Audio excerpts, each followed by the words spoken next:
Hi, I'm Julie from Rustic Cottage Co. and I hope you like this video on decoupage and mason jars, and if you like the video give it a thumbs up, tell all your friends, and in the comments say hello, and if you have any questions also pop them in the comments, and let's get started. So today it was exciting. I got in the mail some actual napkins. I ordered these a few weeks back, and right now with the situation you never know when they're going to arrive. So they arrived and we're going to have some decoupage time. Let's have some fun. Let's open up, see what we have here. I've got different ones and you can let me know which one your favourite, what they look like, and let me know, and we'll see what they look like on the mason jars too. So this one here, this is the first one. I think I got 2 of these, so that means that would do 8 mason jars. I think that one's pretty, so I've got 2 of those. And then some roses for summer. And I think I got a couple of these. Let's see how many I've got. 1, 2, 3, 4. So we've got quite a few of these. Oh, 5. There you go. Maybe they put an extra one in.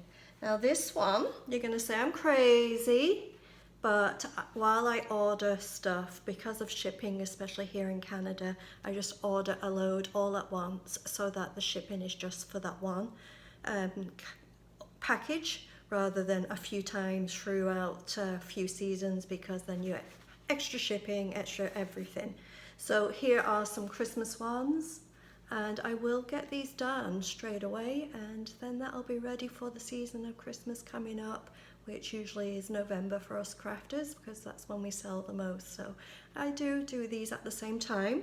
So I've got 1, 2 of those, and then this one I think is just beautiful. Another Christmassy, wintry one, so that'll be another one we get going. And oh, another Christmas one. I must have gone all Christmassy, but there you go. It's not Christmassy, it's just wintry. So this one's a nice winter one and a little bit different. So I've got 1, 2, let's see. Oh, I got a few of those, so I must have liked those when I was ordering. It's funny how when you order and then you get it and you're like, oh yeah, I couldn't remember ordering this. Now this one's no mistake, it is Christmassy. There you go, but it's cute. I'm going to do a few of these on mason jars, and I'm also going to do a few of these on cans, old cans, because I like to put these on old cans and then put inside the cans the candy canes, and it makes a nice little gift. So I've got 1, 2, 3, 4 of those. So we've got more Christmas than summer, but that's fine. We can get ahead for the season for decoupage of that, and we can get on with the season of doing some summer ones too and get those out on the displays. So let's get going on how to decoupage our mason jars. And first of all, you need a mason jar.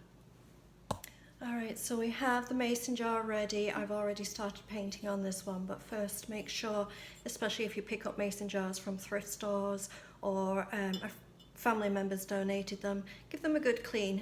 The main reason is you want to get any grease off, because paint does not stick to grease, so give them a good clean in some Dawn dish soap. My words today, dish soap. Just bear with me today. Anyway, and give it a good clean, let them dry overnight, squeaky clean, and that's always the easiest when you are doing them.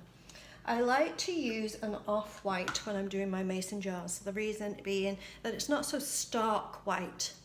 The stark white ones look okay with the Christmas stuff because of the snow on the white, but for any other napkins you use on mason jars, I find it's a little too out there and it doesn't blend in.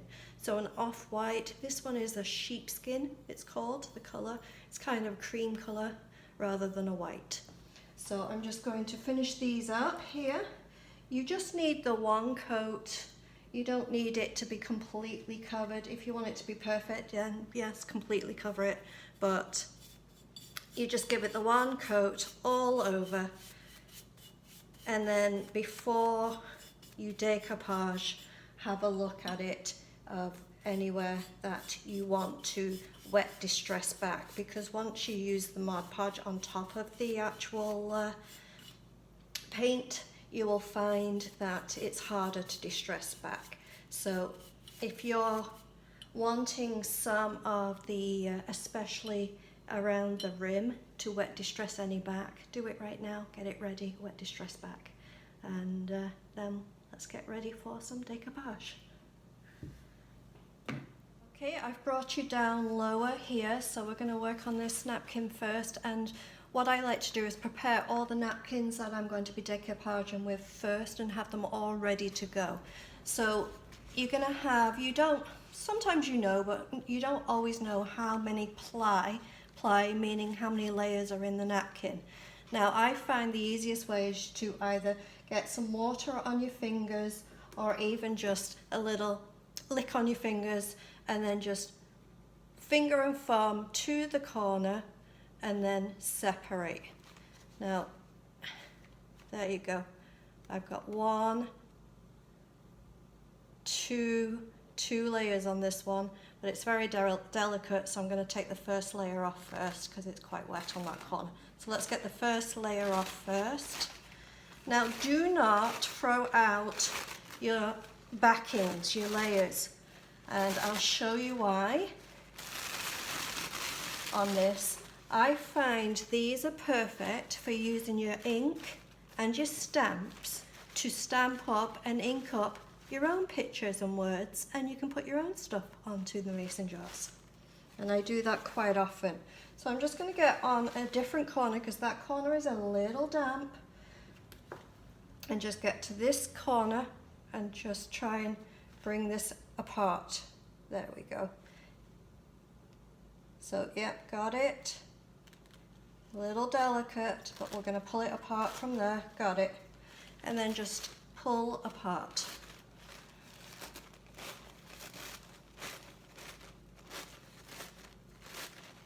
And as I say, when you're doing a few of them, get all your napkins ready first. So that's what it looks like I'm going to be doing for a lot of today.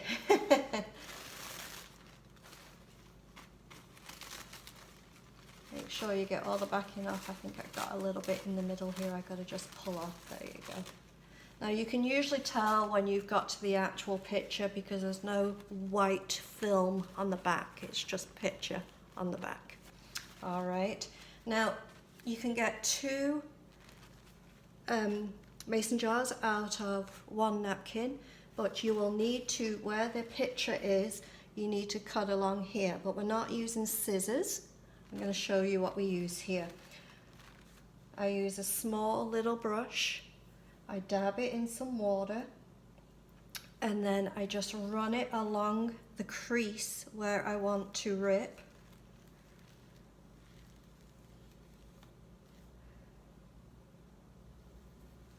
And then just gently pull apart where the water is, and you will get a natural edging, which is a way more pretty than having a fixed line. Also on these, I like to do the ends as well with the water. So I just get a little water on my brush, just run it along each end of the napkin and just pull a little off so that we don't want to have this perfect line. And again along the other side, on this side here, and just rip along so that you get a little bit more of a natural edge. The bottom you could do the same too if you wish. I don't, because you can't see it most of the time anyway, but there you go. We're going to get started on decoupaging this onto the mason jar. Now make sure when you're doing the mason jars that you do paint the bottom. If you want it to be perfect, you can put a couple of coats on and make it perfect. I just do just one coat on the bottom, just so it all comes in nicely together. And we are going to get decoupaging on this piece. So what you need to do is get a plastic bag, Now, I know I've used this one once before. Never use it twice, but you can turn it inside out and backwards and frontwards and use each piece. So I'm going to put this on my lap, ready, and I'm going to get an old brush that I've used. It's just a dollar store brush, painter's brush, and this, I need to get some more of this, but this is my Mod Podge. I have this ready, and I'm just going to do a coat of Mod Podge pretty much all over. I'm going to move this out of the way so you can see exactly what I'm doing here. All over the mason jar.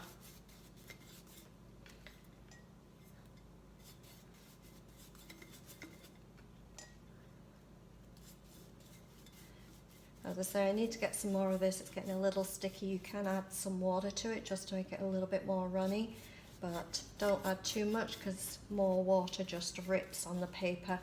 Make sure you go along the edges,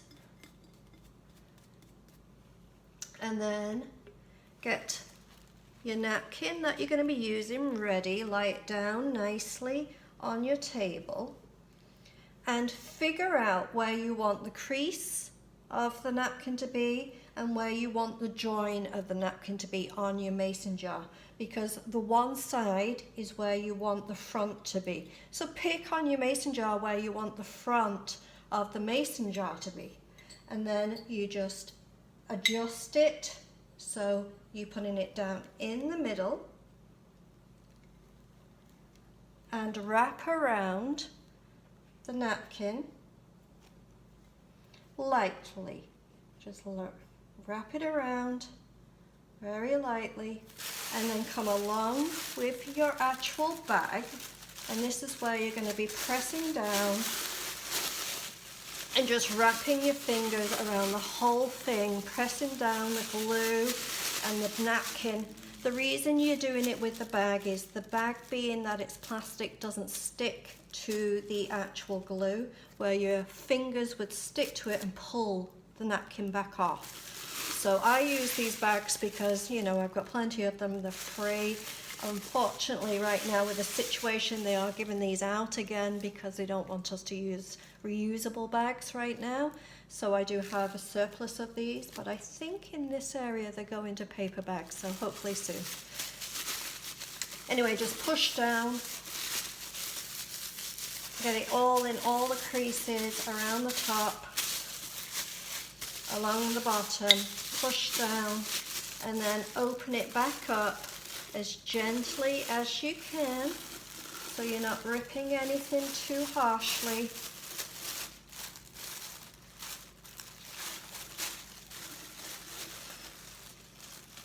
And let it come off like that. And I just got a little bit of a rip here, so I'm just going to just gently just push that with the bag and push it back in place. There, that's good. All right, so here we have the front of this one. And what a lot of people do is straight away put the Mod Podge on the top and seal it.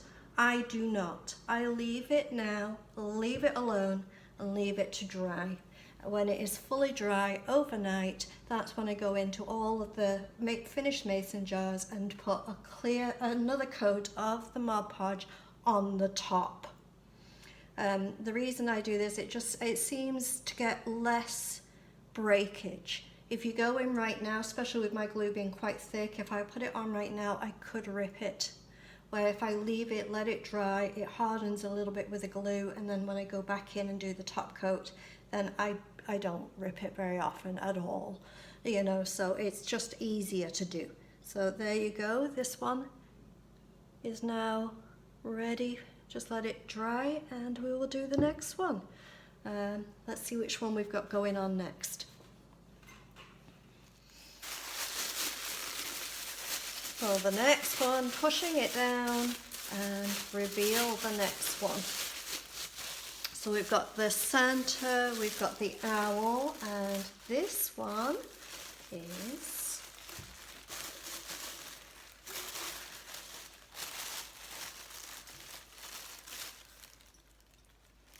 the little robin. Got a robin on both sides. And we've got some sticking to do at the bottom, but I'm going to wait for the rest to be dry, and then just push around the top here. Got a little bit to push in here.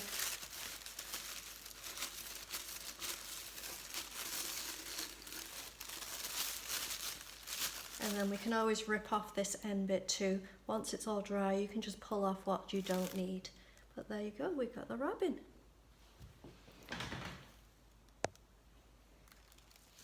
Okay, so we're going to reveal this one here. Almost done. Just got to press it around. Make sure I get it all everywhere. So can you guess what this one is? I believe it's another Christmas one. It'd be nice to be ahead and get started for the Christmas season. And it's always fun to see what this one's going to turn out like. Oh, I like this. Let's make sure I get it all. And we have Christmas scene. We have the lantern there. Kind of like that one. It's looking nice. So that one's done. So we're going to put it down here, wrap it around.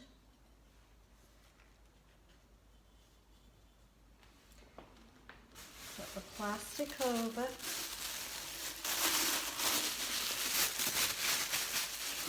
And just squeeze it everywhere, making sure it's nicely pushed onto the jar.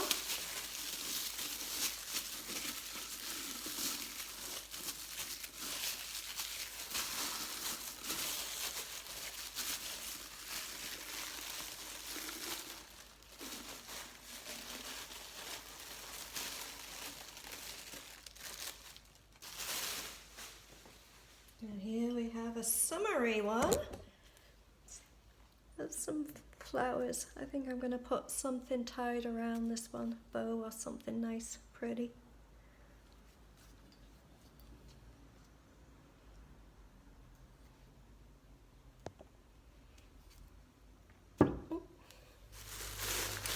Alright, I believe this one is the last one, so can you remember which one we haven't done yet? Make sure it's stuck all over. And then do the reveal. And we've got quite a bit on the bottom here, so I'm going to take some of that off once it's dry. But here we have the last one. Isn't that pretty? Again, this one's going to have some twine around. I think this one will be pretty with some twine. So that's all of them finished. Let's get them all, got the clear, as again, the Mod Podge I'm going to put over the outside when this is dry to seal it completely. Remove some of the excess off the bottom, and then put any ribbon, twine around, tied around the top, and then I can just display them nicely and show you each one, and you can let me know which one you like best. If you have any questions, put them in the comments. If you're enjoying this video, please give it the thumbs up and subscribe and tell all your friends.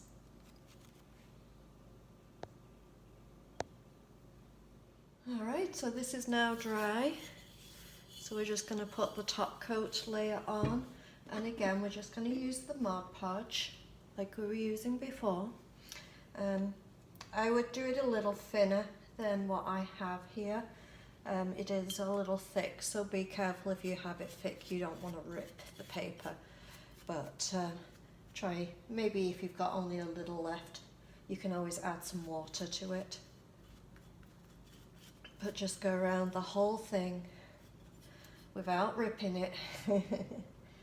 And just put it over, and again, just leave it to dry. Preferably overnight. I like to get everything done and just let everything dry that I do overnight. Get to it the next morning and finish it off. Some of these I'll tie some twine around, some of them maybe some bows around for Christmas, different things. Anyway, I will stage them up for you, let you see what they look like when they're finished. And if you have any questions, put them in the comments, tell your friends, and give this channel a thumbs up. And I appreciate you taking the time to watch. I'm Julie from Rustic Cottage Co. I have Rustic Cottage Co group, Rustic Cottage Co page, and Rustic Cottage Co channel. So please subscribe to each. My page is everything I create, everything I sell locally.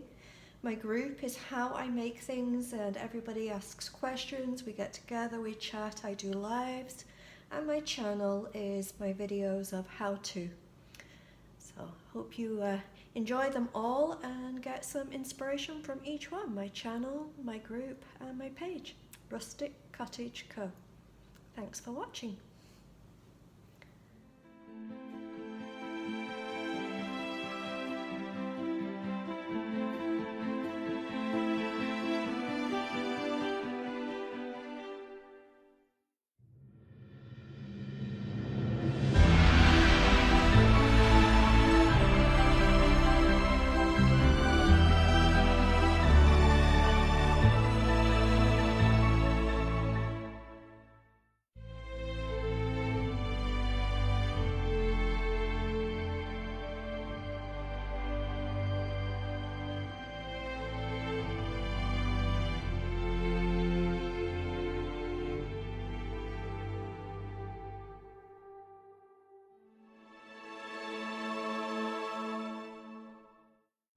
I'm Julie from Rustic Cottage Co. I hope you enjoyed the video. Please like and thumbs up.